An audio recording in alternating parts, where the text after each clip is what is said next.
Lobster Magnet. Lobster's a 10, don't you grab it. Hey guys, before we move on to your regularly scheduled video blog review content, just a quick special announcement. Because everything is a contest and life is nothing but a giant tournament arc, I've decided to steal Exclamation Point's gimmick of staging an imaginary subscriber tournament battle for YouTube supremacy. That's right, I'm coming for you, Exclamation Point. We shall meet in the fields of Valhalla, weapons in hand as we face off in a video essay showdown to once and for all determine who is the champion, who shall walk away from the fields of battle in unending internet glory. So how about you? Give me everything you... Oh God. Oh God, Jesus Christ. He has over 60,000 subscribers. Crap. Okay, there's no way I'm ever going to compete with that. Okay, so Mr. Punctuation Face is a bit out of my league, but that doesn't mean I can't start from the bottom, because every underdog's gotta start somewhere. And stick around, folks, because the first match is gonna be a good one.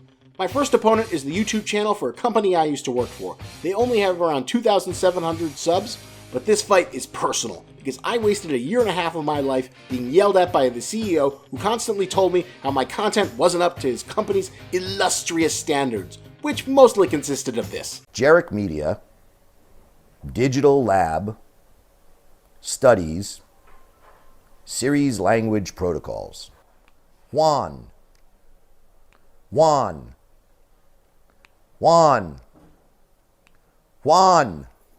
Yes, that's right. That's how Mr. Wall Street thinks he can win the internet. It's been my dream to crush him with my YouTube channel and to do what they couldn't accomplish over the past 2 years. So hit that subscriber count. Let's show them who's got the real eye of the tiger. This is my first opponent on the YouTube ladder of success. This is the Spider Rico fight I need to win as I climb up the ladder towards turning this into a full-time career. So if you don't want to let that douchebag Wall Street millionaire win, then hit that subscribe button, and as soon as we win this fight, I'll let you guys know who the next opponent is. Now back to your regularly scheduled video blog review content. Welcome to Lobster Magnets Review, the channel review. I'm here with my buddy Gorogregoro. Hey, what's up? I'm Gorogregoro. That's Lobster Magnet. And we are here to talk about the beginning of Hiatus X Hiatus. Oh, God. Togashi, it was a sweet, beautiful beast. He is like a Cthulhu monster who gives us Hunter x Hunter goodness, but then he must return to the murky depths of the sea to regenerate. And usually he does 9 to 10 chapters, enough to have a volume come out, and then he goes, "Oh, I'm done. I'm spent." So we had a good run. I wish we'd gotten a little further in the whole Succession War, but I guess a year where we get Hunter x Hunter is always a good year. Yeah, it's just like that guy who was just Togashi's like, "Oops, my bad. I stepped over the Hiatus X Hiatus line." Yeah. Yeah. Oh, so. God. In the last video, we got this awesome chart, which I will be linking in the video, from a commenter. Let me find her name. But it was a brilliant look at all of the princes, all of the queens, and how the family works out for the Kakin family. Yeah, it's like One Piece kind of esque, little diagram of everything that's going on in this little story arc, and it's a beautiful thing, and I think Togashi should use that, actually. So, Rimby, thank you so much for lending us that link to the chart. It is super useful. Whenever Hunter x Hunter comes back from its hiatus, we'll definitely, we're going to, use that as I read along to, keep track of all the bodyguards and the fucking princes and all the queens. Can you imagine, Togashi, what if he has, detectives, how they have those, little pins, connecting the dots for, murders and stuff? Yeah, conspiracy chart and whatnot. I wonder if Togashi has something like that to, connect all the characters together and, what's happening in the series.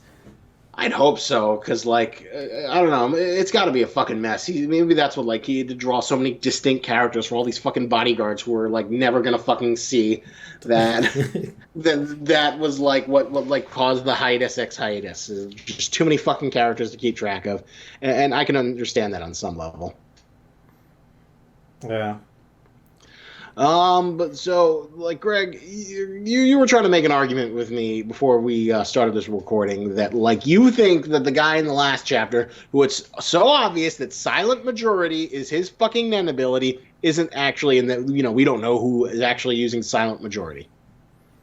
Yeah, we don't know. I don't think we actually know who's using silent majority because the guy, every time we see, a close up of him, he never mentions like what he's using silent majority. He is so focused on observing everyone else around him and thinking about like, okay, what would be the most opportune time to react and use my, self-defense, thing. I think that's a completely stupid argument. We have 2 pages of just like close-ups of his face, close-ups of his body, of his whole little monologue thing. I think that's pretty fucking clear that like that's his point of view, and silent majority is his fucking thing. I'm not quite sure what his motivation is, why he wants to like kill the bodyguards with his like creepy fucking snake things. And that was kind of weird. That like the stand doll, and then they have like the snakes that like suck out all your blood. Okay, that's another reason why I think the first prince can't be the one doing it, because he mentioned that there's like 10 different targets or something, right? No. Was it silent majority, or did that first prince guy mention 10 different targets? Now I don't remember. But I feel like he seems to have like an ability that has like a lot of fucking limitations, and like if he doesn't have 10 targets or something, it'll turn on him and the snakes will attack him. It's like one of those Nen abilities that like seems really, really awesome, but like he has to have like all the right circumstances or else it like gets terrible. There's also another reason why I don't think it's the first prince's bodyguard, and it's because we've seen like the corpses of we've seen similar kind of corpses like the one we just saw in this chapter before, where it's all shriveled up and dried out and they have like little marks on their body. Remember Wobble's previous bodyguards that got, killed off? They were just killed by like, Nen beasts, people who were controlled and like killing each other. I don't think any of them were like sucked dry. No, think about it. Like before all the Nen beasts showed up and did, their random wacky stuff, we had most of Wobble's bodyguards just like die off because of they had like these like shrunken, shriveled up bodies with like holes in them. And it makes perfect sense. Like, this is like the murder weapon. These, like, snakes that have, like, multiple mouths and, like, are able to suck up blood, like, so rapidly. I think these were the things that killed Wobble's bodyguards. I'm trying to skim through the chapter to, like, find when, like, the bodyguards die, but I'm, like, not seeing it at all. It was, like, before... Yeah, before the hiatus. Before the hiatus, yeah. Because, like, I'm looking at it, and, like, when all the Nen beasts are attacking, and they're, like, all over the place. It's before that. It's even before that. Before all the Nen beasts showed up. And, like, were they really, like, dying that much? I don't think so. They, like, all died very quietly, very suddenly. And what, they were shriveled up? You're going to have to, like, fucking, like, find an image to prove it to me. Okay, let's... Oh, here it is. Yeah, okay, so, yeah, there's this guy who's, like, sunked up. Okay, I think I see what you're saying. So you think that was the Nen ability that, like, killed him? Yes. And it has nothing to do with the first prince. But isn't it the first prince's bodyguards? I mean, yeah, it doesn't have anything to do with the first prince's bodyguards. Because this is his first encounter with the queen, isn't it? This particular first prince bodyguard. Yeah, with Queen Oito. But remember, Queen Oito is, like, in the back, and apparently she's, like, training in Nen. Although, according to the, Super Saiyan guard, she's not very good at it. Yeah, I mean, she's not as talented, but it's still pretty cool that, the queen got injected with Nen and now can use Nen to some extent. Like True. she's able to probably see Nen abilities to some extent, all because of that cockroach. That cockroach played a big factor, I think. Kurapika wasted so many years to give the queen Nen abilities, and to detain all the bodyguards that were guarding Miriam, like just in time. Prince Miriam. Yeah, true. But those snakes were really fucking creepy, though, weren't they? Yeah, and it makes me wonder, like, how are they going to combat against this?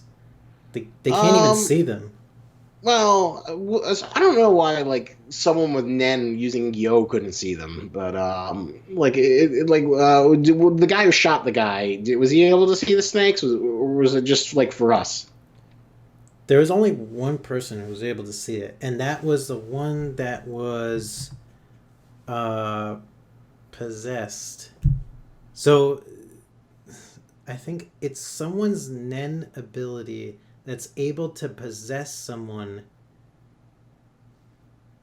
and the user is like kind of separate from this.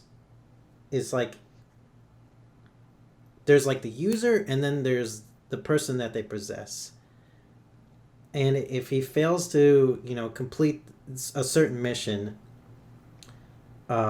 which I assume is like to kill a certain amount of people, then it'll turn on the user and kill him or her. Yeah, I think so. That's like what the restriction is that, like, it's very dangerous, and if he isn't ready to fire, then I guess it'll suck his blood. Yeah. Still not quite sure what exactly his motivation is for, like, why does he need to kill the bodyguards? Why does he need to fuck around with, like, this scenario with, like, I guess it's just to disrupt Kurapika's training because, like, the other princes and bodyguards don't want the other ones to learn Nen? I'm not sure what the motivation is at all, but I feel like it has to tie in somehow to why they killed Prince Wobble's earlier bodyguards. Well, we do know that the bodyguards are, like, working independently. Although I must say, like, out of all the tiers of factions, I find the bodyguards the least interesting. I'm more interested in the princes themselves than, like, their fucking underlings. Yeah, like in some ways the underlings are kind of like the fingers of the princes. In some ways they have like direct extensions and some True, fashion. they have, like, orders, and they have different sense of loyalties, but, like, who's your favorite bodyguard, Greg? Who do you think is the best bodyguard? Is it Yup Man? I actually I actually like the what's his name? The Bava, how do you say his name? Bavivista? Which one was he? Describe him. It's like the first prince bodyguard, the one with like the poofy hair. He looks like a JoJo character, with like the like long eyelashes, lower eyelashes. And that's your favorite bodyguard? That's the one that stands out from the most for you? Yeah, so how do you say his name? It's Bavimanias.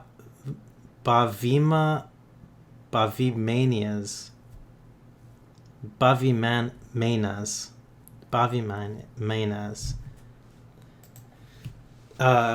That's the one I like the best so far because he suddenly turned off his N as soon as he found out that the queen is able to use Nen too. I think he's somehow starting to change allegiances, actually. Why? Whose side do you think he's on? I think he's going to be on Queen Oita's side. I don't think he has any qualms against Queen Oito, and he likes the idea of like a stalemate to stop the Succession War. I don't know if he's full on board with the first prince's plan to,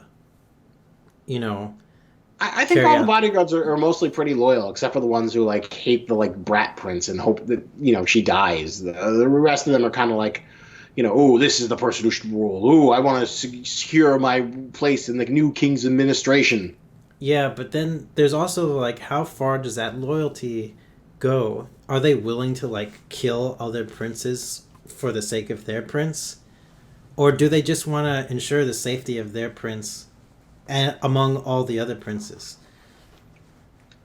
I think it varies from bodyguard to bodyguard, but it is definitely a tangled web, which is one of the reasons why it's kind of disappointing that, like, that we're ending amidst like this, like, all this shenanigans with like the lower ranking people versus like the high princes. I was really hoping we'd learn if Theda's still alive or what's going on with Tesseric's Nen training, if he's got like a really fucked up new ability. I just want more Tesseric. He's obviously the prince I'm very interested in. Yeah, but in some ways we're learning a little bit more about Tesseric through like one of his asshole bodyguards, like the one who stepped over the line, and Kurapika's like threatening him with a gun. Is like, please put your foot away from the line. Do not test me. That was pretty nice. I did enjoy the Kurapika sets a line, and then the guy's like, "Oh, it doesn't matter," and then he's just like so easy to like, and then Kurapika looks like a complete badass when he pulls out his gun. Yeah, I also like the guy analyzing Kurapika, figuring out his abilities. Oh, he's using his left hand, and his, that's the sign of a conjurer or a manipulator, but he's probably a conjurer because of those chains. There's so many great things about this chapter. I love that too. I love there's like that super like observant guy, like analytical observant guy. He's like a cheat level observation powers. Is that what we're gonna like use it? We're gonna use the Dr. Stone cheat level blah blah blah. yes. Cheat level observation powers, like, kind of like Kohaku. Kohaku's pretty observant. Her cheat level strength and her cheat level insight abilities. But yeah, it was definitely fun to see Mr. Cheat level observation abilities and whatnot. Yeah.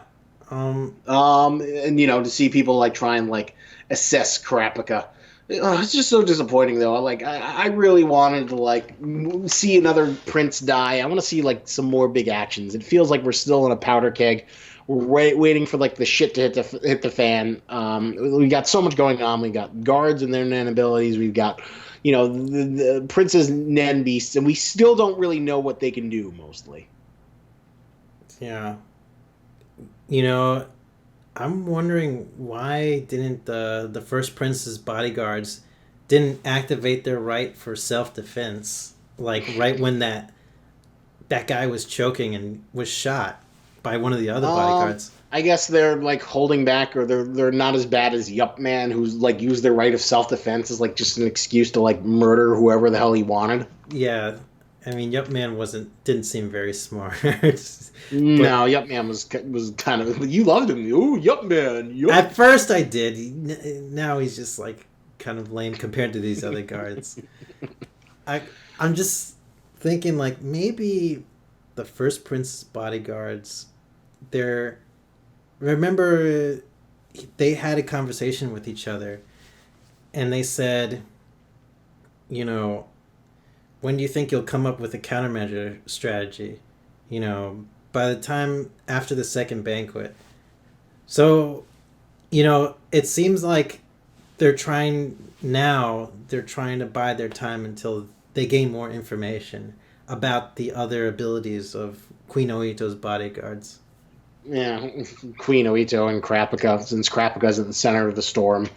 I'm still kind of curious what like Nen exercise he's gonna like use to, because like there's that guy who's like, I don't like people who don't keep their promises, and then Kurapika's like very straight to the fact, like you will learn Nen in 2 weeks. Okay, well here's another thing, like right now they have to prioritize the assassin, right? Because someone just died, like true right before their training lesson. Yeah, that is Kurapika's like. But I'm sure he'll like use his little ball bearing and use it as like a truth mechanism to like ferret out the person. Kurapika's usually pretty good at that.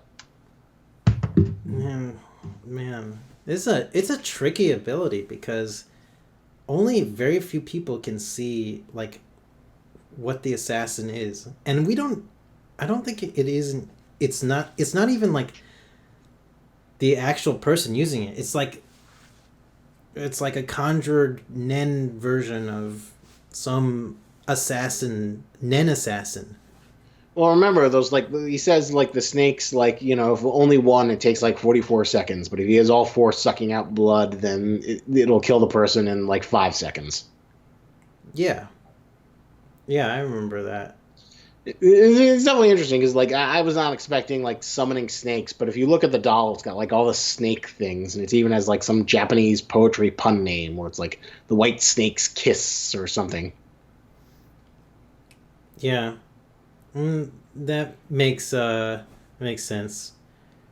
It's a very well. Togashi like has said in interviews that like he loves like supernatural horror and J horror and stuff. So and a lot of his like Yu Yu Hakusho stuff, especially, and the Hunter x Hunter various abilities. There's a lot of like horror elements. Yeah. It's really cool. This chapter got me thinking a lot. I'm really excited for like what happens next. I hate that there's going to be a raid. So, before we get to the scores, we should like make a speculation. So, when do you think the Hiatus X Hiatus is going to end this time? Oh fuck, I don't know. I hope it's like a short one, and then he does a little bit more. And then he'll probably do a much longer one at some point. So sad. I think I think at the earliest is like maybe spring 2018 is when he'll return.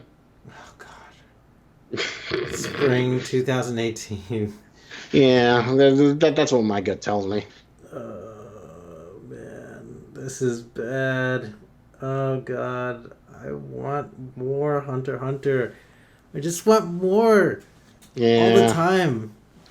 Yeah, I do still, all this does is like make me hungrier because like there's so much good stuff going on right now, and like so many great plot developments, so many elements in this like pressure cooker of storyness, and it's disappointing that like now Hunter x Hunter is gonna have to like be taken off the rotation. It's like, ah, fuck, what am I gonna do to fill the void? I guess I'll just have to be happy with the manga that's coming out, or I don't know, start reading Robot X Laserbeam. The manga about golf. Yeah, golf. Yeah. They make golf kind of interesting, but it's still golf. It's still golf. Yeah. I feel well, Greg, sad. when do you think the Hiatus X Hiatus will end? Well, like I said, I'm gonna pray. I'm gonna pray with all my heart that it ends after like a couple weeks. That's optimistic. That's really optimistic. But Togashi is apparently working. Apparently, in like the next week or two, we're gonna get like a 2-part one shot that he's like helping write about like some card game or something that he's like doing with like a rookie artist. That sounds cool, actually. I'd like to check that out. Well, who knows? Maybe we'll do a review of it instead of like instead of the Hunter x Hunter chapter when it's out. I'm sure I'll link it when it's out, since someone will scanlate it. Yeah. But yeah, sadly enough, more Hunter x Hunter for a little while. I kind of wish he'd like be like one of those guys who would work with an artist and he just like write the scripts, but Togashi likes to do it all himself. He supposedly doesn't even use assistants, and he's that much of a guy who wants to have full control over his shit. He doesn't use assistants? That's what I've heard. I need to double check it, but I just remember hearing that. That's insane.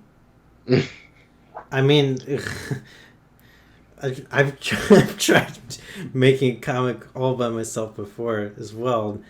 That's a lot of work. It's very hard.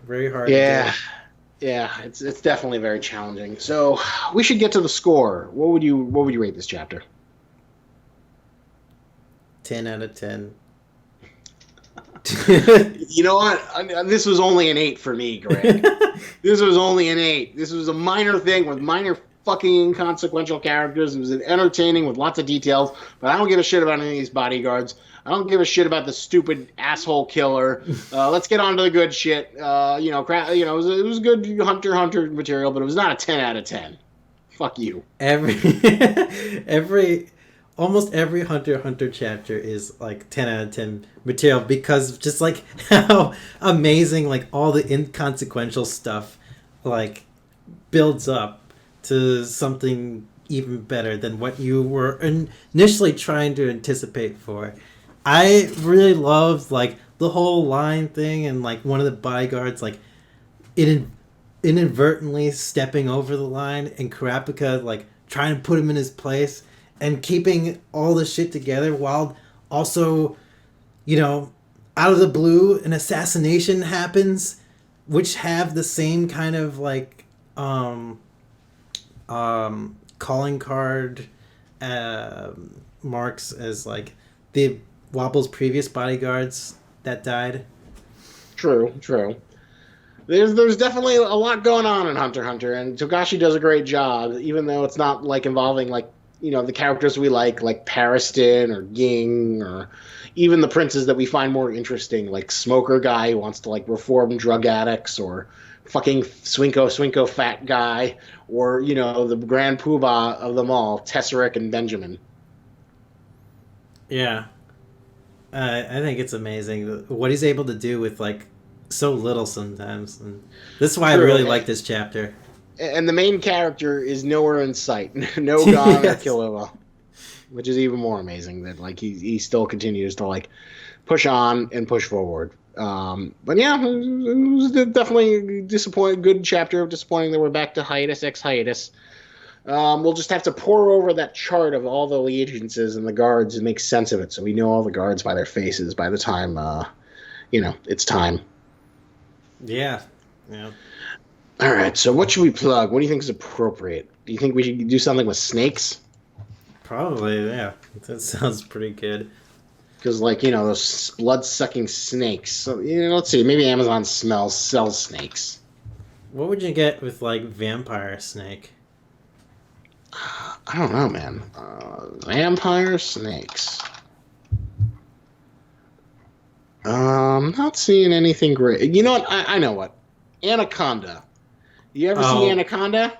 Oh, God. No. The classic movie with Jennifer Lopez and Ice Cube, and there's someone else who's really famous in it. Yeah, Jon Voight. Jennifer Lopez, Ice Cube, and Jon Voight are all together in this classic, fucking monster movie about a giant snake in the Amazon. It is wonderful trash. It is a great monster movie for a lazy Sunday. Anaconda, the greatest movie and probably only movie made about anacondas. Except for Anaconda 2, The Hunt for the Blood Orchid, or the Sci-Fi Channel sequel 3, Anaconda 3, and Anaconda versus BioPython. Okay. I've never seen anacondas, but you could, and you can experience. You can see anacondas, and you can get on the Anaconda hype trains. You can go to Anacondas, The Hunt for the Blood Orchid, and Anaconda 3 Offspring, and then you can go to Anacondas, The Trail of Blood, and there's just so much Anaconda material. And then there's Lake Placid versus Anaconda. What the hell? It's amazing. It sounds awful. All these terrible creature feature direct DVD Sci-Fi Channel movies that just go on forever. So celebrate Togashi's blood fucking shit, blood sucking snakes with fucking watching Anaconda, the one that started it all. Okay. All right, so thank you for watching this review. Like, comment, subscribe, and remember, lobsters and tennis, but don't you grab it. Maggots made fire, lobsters made